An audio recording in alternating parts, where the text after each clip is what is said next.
Mes chers camarades, bien le bonjour. Je m'appelle Benjamin, j'ai 30 ans, j'ai une très très bonne nouvelle à vous annoncer.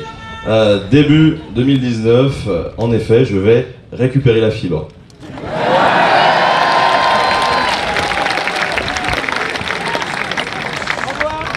J'avais une blague moyenne tout à l'heure, on a parlé d'abeilles, moi je vais parler de Maya. Voilà. Je suis pas aussi fort que Mathieu pour les pédagogues, désolé. Et donc on va parler des Mayas et plus précisément de la fin des Mayas, la fin mystérieuse des Mayas ou les fins des Mayas. Bref, vous verrez un petit peu. Vous connaissez l'Atlantide? L'Atlantide c'est quand même génial, c'est une espèce de légende, une civilisation, un lieu qui aurait disparu suite à une sorte de cataclysme, on ne sait pas trop. Et depuis, il y a tout un tas de théories qui ont émergé, on ne sait pas trop comment ça s'est passé. Alors j'en avais parlé durant un épisode sur ma chaîne où je disais que Santorin c'était une des localisations possibles finalement de l'Atlantide. Mais ce qui est intéressant avec l'Atlantide, c'est de voir la multitude de théories qui ont émergé autour de la fin finalement de cette civilisation et ce lieu, parce que finalement on a peu de sources et que les sources qu'on a sont un petit peu foireuses. Et ce qui est assez intéressant, c'est que finalement dans l'histoire, cette figure un peu mystérieuse se répète, et quand il y a un peu de mystère, il y a toujours des théories qui reviennent un peu sur le devant de la scène. Alors par exemple, j'avais parlé de l'homme au masque de fer, pareil, on ne connaît pas son identité, donc il y a tout un tas de théories, ça passionne les gens. Et au sujet des Mayas, c'est un petit peu pareil finalement. Il y a pas mal de choses qui ont été dites, extrapolées, et on ne sait pas vraiment encore comment cette civilisation aurait pu aller vers le déclin. Ce qui est assez rigolo d'ailleurs, c'est que souvent quand on parle Maya, moi j'ai l'impression, peut-être que vous pouvez me contredire, hein, mais que quand on dit ouais Maya, Aztèque, Inca, c'est un peu la même merde, vous êtes d'accord ? Ouais, mais bien sûr, vous avez raison. Voilà. Pour délimiter un petit peu le truc, alors déjà, même s'ils partagent une partie de leur culture peut-être, on va dire en commun, ou de leur rite, ou de leur identité, ça se passe à des époques différentes, hein. C'est des civilisations précolombiennes qui sont très connues, mais c'est pas exactement les mêmes. Même d'un point de vue géographique, c'est pas vraiment la même chose. Les Incas, c'est vraiment toute la côte ouest de l'Amérique du Sud. Les Aztèques, si vous prenez le Mexique actuel, vous le coupez en deux, c'est à peu près au nord. Et les Mayas se retrouvent principalement sur le sud du Mexique, le Yucatan, Guatemala, Honduras, Salvador. Bref, tout ce coin-là, on estime qu'à l'époque, en gros, le territoire maya, c'était un peu la taille de l'Allemagne, en gros, grosso merdo. La civilisation maya s'est étendue sur plusieurs milliers d'années, du coup, comme je vous l'ai dit. Elle est héritée au même titre que avec les Aztèques et les Incas d'une civilisation un peu plus ancienne qui s'appelle les Olmecs. Et d'ailleurs, cette civilisation des Olmecs a côtoyé à un moment donné les Mayas, hein, ça se chevauchait un petit peu. Les Mayas, ils vivent de plusieurs choses. Ils vivent de l'agriculture, de la chasse, de la pêche, du commerce aussi. Alors, on a beaucoup de commerce autour du cacao, mais aussi de la céramique, puisqu'ils en produisent beaucoup. Et les constructions qu'ils érigent sont assez connues, hein, puisqu'aujourd'hui on a encore de nombreuses traces perdues au milieu de la forêt, et ça entretient un petit peu le mystère qu'il y a autour de la fin de ces Mayas. Et alors, ce qui est drôle avec ces temples-là, c'est que tous ces temples ont été érigés à la main. Quand même, les gars, parce que les Mayas, ils ont inventé, enfin, ils connaissaient beaucoup de choses, ils connaissaient l'écriture, ils connaissaient l'astronomie, les mathématiques, mais ils connaissaient pas la roue en fait, c'est quand même ballot. Ils connaissaient pas la roue, les territoires étaient assez escarpés, ils n'utilisaient pas vraiment les animaux domestiques pour porter les charges. Du coup, ils faisaient tout à la main, et donc il fallait énormément d'hommes pour pouvoir construire ces temples. Donc tout ça, ça suggère que la vie sociale et politique des Mayas, elle était très organisée. Alors il y avait beaucoup de paysans pour pouvoir nourrir tout le monde, mais il y a aussi beaucoup d'esclaves pour construire aussi ces monuments. Et si vous aviez de la chance, vous pouviez être prêtre ou guerrier. Et les guerriers, c'est quand même bien, parce que les Mayas, ils aimaient bien se taper sur la tronche, comme à peu près tout le monde, finalement, dans le monde à cette époque-là. D'ailleurs, en parlant de l'organisation des Mayas, ce qu'on peut noter, c'est que souvent, dans les articles de Vulgare, on les rapproche finalement des Grecs, puisque les Mayas, c'est pas vraiment un peuple uni.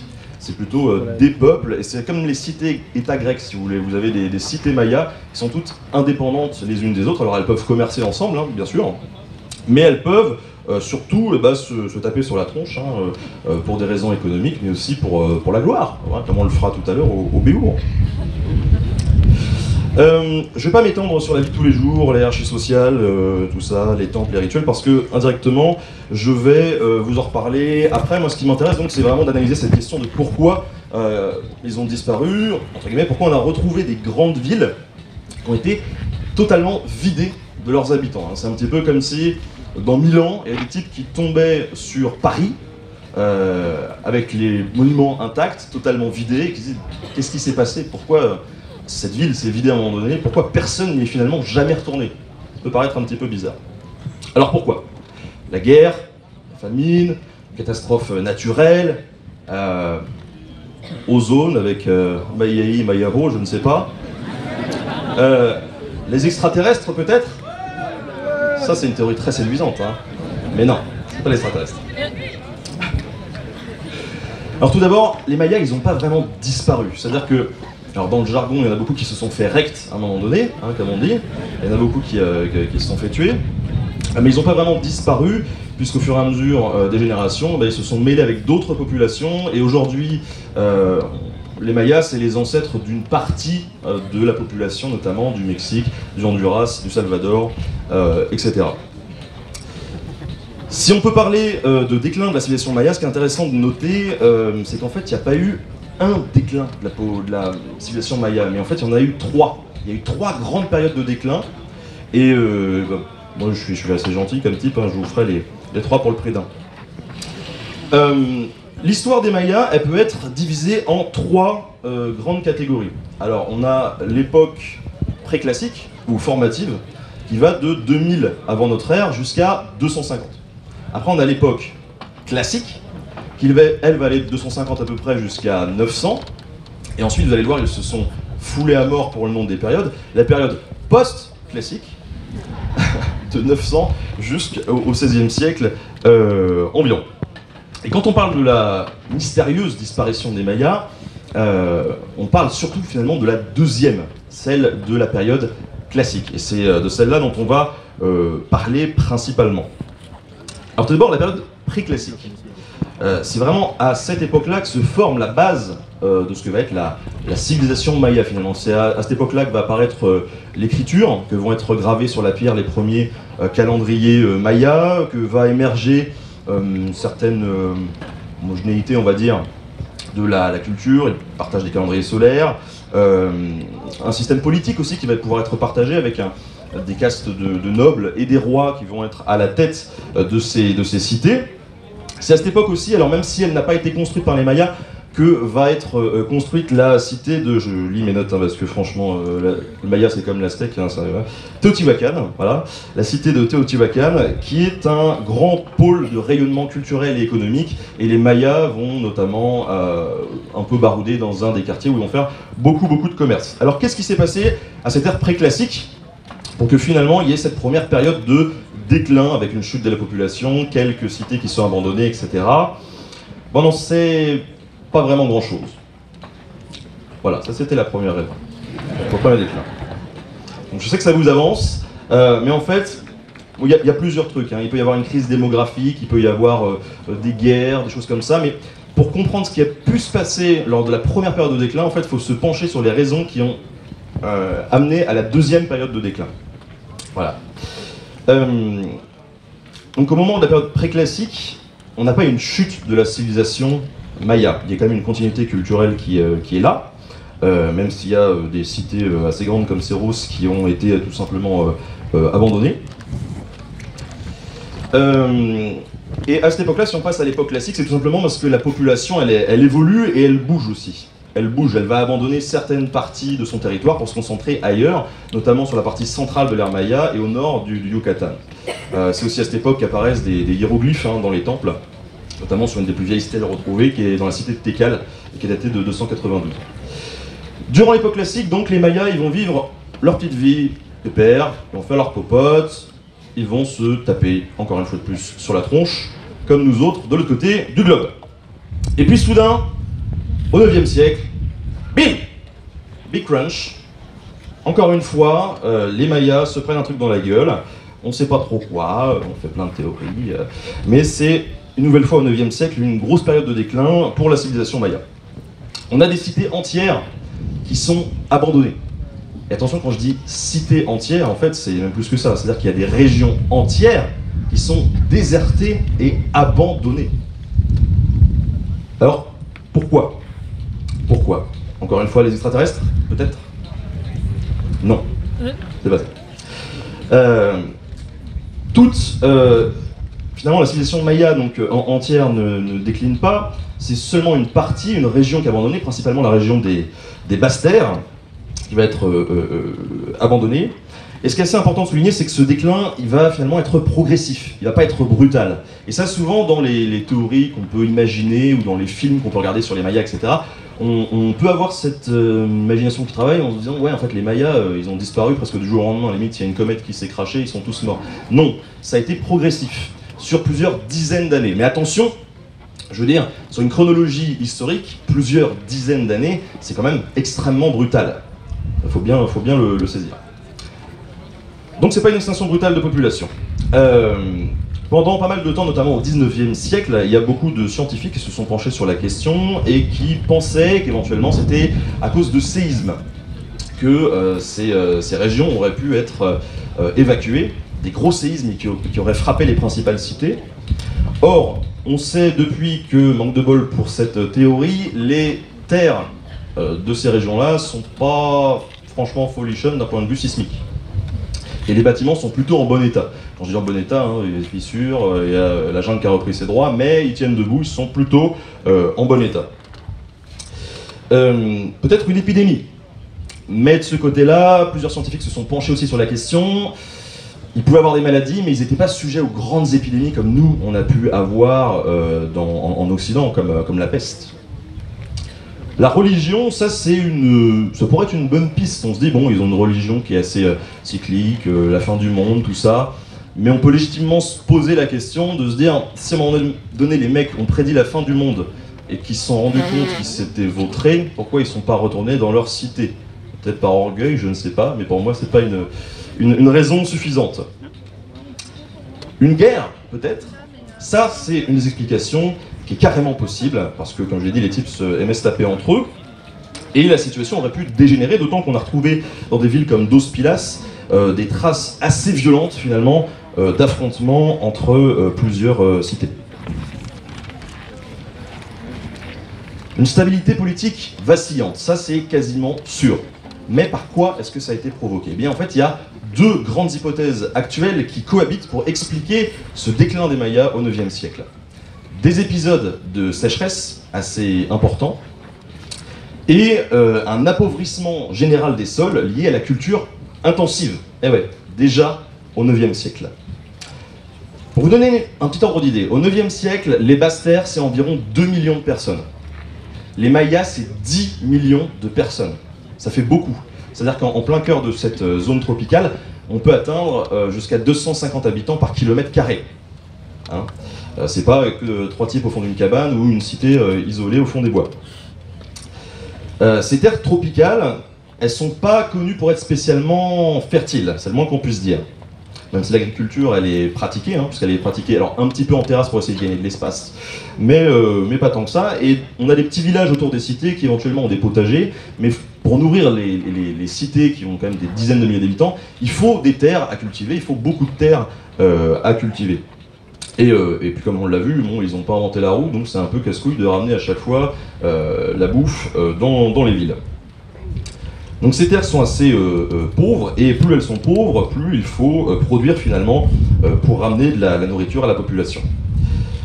Autre problème, c'est que ces terres, elles sont pauvres, elles sont cultivées, et si on les laisse pas en jachère, ça craint. La jachère, c'est quoi? C'est on exploite la terre pendant 2-3 ans, on la laisse reposer 10 ans, et puis une fois qu'elle est bien reposée, on la réexploite pendant 2-3 ans. Ça, c'était pas pratiqué spécialement par les Mayas, donc à force de cultiver ces terres-là, ils les ont appauvries de plus en plus. Mais les Mayas sont pas cons, on l'a vu. Donc, ils ont mis en place ce qu'on appelle la culture du brûlis. Vous voyez ce que c'est? En gros, ils prennent des parcelles de forêt, ils foutent le feu, les cendres fertilisent le sol, et à partir de là, bingo, on peut refaire des cultures. D'ailleurs, vous savez un petit peu ce que cultivaient les Mayas? Ouais, et d'ailleurs, le maïs, Maya, ça veut littéralement dire ceux qui cultivent le maïs. Et comme la plupart des civilisations précolombiennes, et même encore au Mexique aujourd'hui, ils pratiquaient ce qu'on appelle la culture des trois sœurs, donc c'est courges, haricots, maïs. Donc ils vont utiliser la culture du brûlis, et ça les arrange en plus assez bien parce que ça fertilise les sols, et en plus eux ont besoin de beaucoup de bois pour alimenter les fours qui vont leur permettre de produire de la chaux. Ils vont se servir de la chaux pour faire leurs bâtiments, les temples, pour produire aussi pas mal de babioles qui vont leur permettre de faire du commerce. Et donc ça fonctionne pendant quelques années, jusqu'à ce que les sols s'appauvrissent en quelques temps. Un autre problème de la culture du brûlis, c'est la déforestation massive, déjà à cette époque. Parce que quand vous n'avez plus d'arbres sur le sol, vous êtes plus protégé en cas de grosses averses, par exemple. Il y avait des ruissellements qui entraînaient des glissements de terrain. Donc c'était pas joyeux, de façon épisodique. Ensuite, on a aussi les cyclones qui peuvent provoquer des dégâts, et les cyclones, forcément, quand on n'a pas d'arbres pour nous protéger, on se les prend en pleine face. Et donc, cumulé à tout ça, viennent s'ajouter des épisodes de sécheresse. Il y a des analyses qui ont été faites tout au long de cette période du 9e siècle dans les couches de terre, et qui ont mis en évidence qu'il y avait eu des grosses sécheresses qui avaient duré quelques années, et qui ont du coup pourri toutes les récoltes qui étaient déjà bien maigres. Et là, qu'est-ce qui se passe quand il n'y a plus de récolte? Il n'y a plus de bouffe, les gens ont faim, c'est le début de la malnutrition, et puis de la famine. Et le système, les élites politiques et religieuses des Mayas étaient censées avoir un tant soit peu d'influence, entre guillemets, ou de pouvoir demander une certaine clémence du climat. S'il vous plaît, faites qu'il flotte un peu pour qu'on puisse faire pousser nos haricots, notre maïs. Et malheureusement, ça n'a pas fonctionné. Donc le peuple, quand il a vu ça, il est possible qu'il y ait eu des épisodes de révolte en disant ouais, en fait, c'est des bancs qui servent à rien, ils n'arrivent pas à faire tomber la pluie. Ils sont pas aussi forts que Romain Gibier hier soir. Voilà. Donc ça reste une hypothèse. Donc épuisement des sols et sécheresse massive qui ont fait que toutes ces terres impraticables faisaient qu'on ne pouvait plus faire bouffer les gens. Et c'est pour ça finalement que ces cités-là et ces régions entières se sont vidées, et les sols étaient tellement pourris que pendant des centaines d'années, on n'y a plus foutu les pieds. Et c'est pour cette raison que quand les conquistadors, les Espagnols, ont débarqué donc début 16e, ils ont trouvé toutes ces cités abandonnées, noyées dans les arbres, et qu'ils se sont dit waouh, qu'est-ce qui s'est passé quoi? Il y a vraiment eu un truc grave à un moment donné. Il y a dû avoir un épisode cataclysmique qui fait que, à l'instar de l'Atlantide, ces cités-là finalement ont disparu, et on en retrouve encore aujourd'hui. Paradoxe de la situation, c'est ces fameux conquistadors qui signeront finalement le glas des Mayas avec cette troisième épisode de déclin, puisque quand les Mayas sont arrivés, alors ils ont commencé à s'allier à quelques tribus, d'ailleurs même à quelques tribus mayas. Ils ont commencé à flinguer les Aztèques, et une fois qu'ils ont fini les Aztèques, ils sont montés et ils ont démonté les Mayas. Et alors les Mayas, au même titre que les Aztèques, s'ils en ont démonté beaucoup par les armes, c'est surtout les maladies qu'ils ont amenées dans ces régions-là, des maladies occidentales, européennes, que les précolombiens ne connaissaient pas, qui ont dévasté littéralement les populations. Donc les Mayas plient le genou vraiment au XVIe siècle, et le dernier royaume maya ne cède qu'à la fin du XVIIe, en 1697, ce qui est quand même assez tardif pour les Mayas. Comme je vous l'ai dit, ils vivent toujours aujourd'hui à travers finalement les Mexicains. Ce qu'il faut retenir un petit peu de tout ça, je pense, c'est que, aussi brillant que soit une civilisation, aussi importante soit-elle, puisque les Mayas c'était pas non plus les derniers des crétins, c'est que si on regarde un petit peu aujourd'hui, notre civilisation à nous, elle s'étend, elle prospère, et on retombe sur quand même les mêmes problèmes. Sur les mêmes problèmes d'agriculture, etc. Alors on a la science qui fait progresser tout ça, mais pour une fois, moi qui suis plutôt terre à terre, j'ai envie de faire une conclusion un petit peu bobo écolo, c'est-à-dire qu'il faut faire attention à notre sol, il faut faire attention à la façon dont on fait de l'agriculture, à la façon dont on consomme aussi, pour éviter tout simplement de finir comme les Mayas. Je vous remercie.